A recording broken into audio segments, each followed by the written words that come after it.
Absolutely. All right, main event time. And this is one I don't feel good about. I'm a huge Erin Blanchfield fan, local girl. Just fun to watch. One of the youngest Hmm. fighters on the UFC roster. Great grappling, but this does feel like punishment to some degree. Like, Meatball McCann was a little bit of a cash cow for the UFC, fun personality and everything. And that was a huge test for both of them. Step up in competition for Erin Blanchfield. Could Molly McCann handle the grappler? No, she couldn't. Very easy submission win for Erin Blanchfield in the first round in that fight.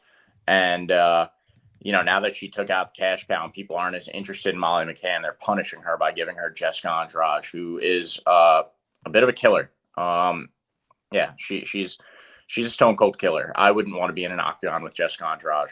She's like a little pit bull. She's angry. She always looks pissed off when she's in there. Hmm. And I there are a few things going in Erin Blanchfield's favor. Jessica Andrade coming in on short notice, fought Lauren Murphy 3 weeks ago for 15 minutes. And Hmm. that was it looked. I mean, she didn't look tired, but I'm sure it was an exhausting fight because that was just her using Lauren Murphy as a punching bag. She was Uh, saying at the end, her hands started hurting from hitting Lauren Murphy so much. wow. Um, that I don't know. I don't want to read into that too much. It's been 3 weeks, so I'm sure her hands feel better. But um, Erin Blanchfield, see, this is tough because Jessica Andrade is good on the ground. She's definitely impressive, and I don't think that Erin Blanchfield has the striking to hang in there on her feet with Jessica Andrade. But I think if she takes Jessica Andrade to the ground, Erin Blanchfield does love the crucifixes, and they're hard to get out of. If she can get her into a spot like that, then this is Erin Blanchfield's fight and just finish it with some elbows out of the crucifix. Um, I do have to lean towards Jessica Andrade, but because I think that Erin Blanchfield is potentially like the next big thing in the UFC, Hmm. I think she's potentially like next up to reign after Valentina makes her exit, which has to be coming up soon, right? You would think so. Um, I think a win here, it proves if Erin Blanchfield can pull it off, it really proves that she is what we all think that she is. It's a huge test. So I'm gonna go with Erin Blanchfield to pass that test. Because of her ability on the ground, I don't think that she has the striking to hang in there. But if she takes Jessica Andrade down, I think this is her fight. Her grappling is so strong, and Jessica Andrade on late notice. You would think after uh, the big card in Brazil, Jessica Andrade in front of the home crowd, a lot of anticipation, everything, beating up Lauren Murphy the way that she did, that she would have gone on vacation like right after that. So, I mean, I don't keep up with Jessica Andrade's life or anything, but I'm just not expecting her to come in like peak shape. This fight being announced a week before and everything. She said yes for a reason though, but I'm still going to roll with Erin Blanchfield. Probably some good underdog money to be made there. So and she's been training for this for quite some time. So I like the girl, and I think that she is the next big thing. And I think that this is just another test that she has to pass. And if she wins this weekend, that puts her like that elevates her, that skyrockets her standings, and a potential championship run at such a young age too. The young age is one of the things going against her, but she does have fight IQ and everything. Not to keep going on and on about how much I like Erin Blanchfield, but I'm taking her this weekend, even though I don't feel super good about it. What do you got, Tom? Yeah, I'm just kind of perusing her Instagram right now, seeing like if there's any evidence of going on vacation.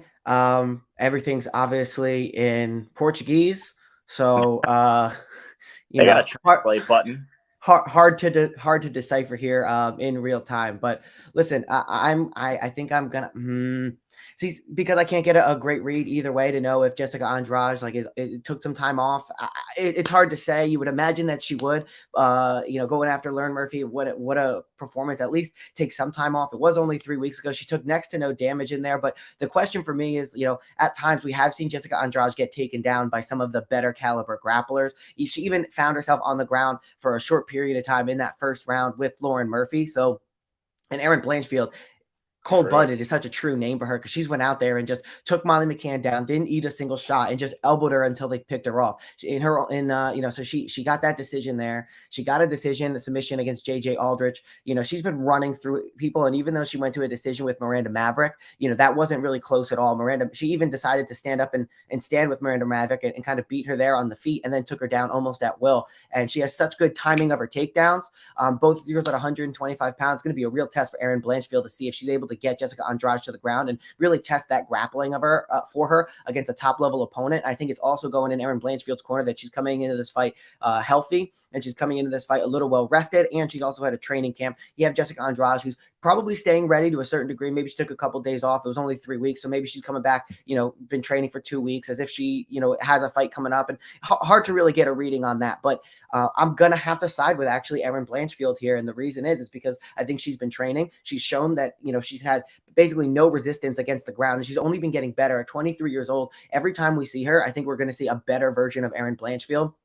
And something that you don't expect to see from a fighter who's this young is to have such good IQ and to know, like, okay, I'm going to take the takedown now. I'm not going to overextend myself, especially on the ground where she finds herself in a positive position, like in the crucifix, where sometimes, a lot of bucking can get somebody off. Molly McCann bucked as much as she could to try and get try to get Erin Blanchfield off of her, and it just didn't work. She was so good at being able to stop what she was doing, readjust the arm to keep her in the crucifix, and then keep going at it. I'm going to side with Erin Blanchfield. I don't feel great about it, but I think the thing that's pushing me over the edge is the fact that she has ran through so many people so easily on the ground, and she's coming in off of a training camp. Jessica Andrade, obviously, we can't say the same thing. She's going to be super strong. She's gotten out grappled before. Obviously, the feet is her strength. She has that standing armbar. I don't think we're going to see Erin Blanchfield get into that quite of a position, but I'm going with Erin Blanchfield here. What are the odds looking like? The odds are minus 160 on Andrade, and actually Blanchfield plus 135. There's been no movement as the fight was basically just announced during the UFC pay-per-view yesterday. So with all that being said, I'm going to side with Erin Blanchfield. I have to dive into it a little bit more. We'll see what comes out as the weeks go, or as the week goes on. We'll definitely make sure to keep everybody updated. But for the time being, since she's been training and she's been running through people on the ground, and we've seen a little bit more of a weakness on the ground for Jessica Andrade than we have on the feet, I'm going with Erin Blanchfield here. Nice. I hope we're not wrong about this one, but this is a girl I really want to see succeed. Like I said, local girl to us, and young, and I think it would be good for the promotion if she continued succeeding. Very marketable, I think, too. Especially for younger people, like that would be such a nice thing for the UFC if a girl like Erin Blanchfield was successful, because then you're able to draw in like a crowd of, young females who are thinking like, maybe do I want to get into MMA?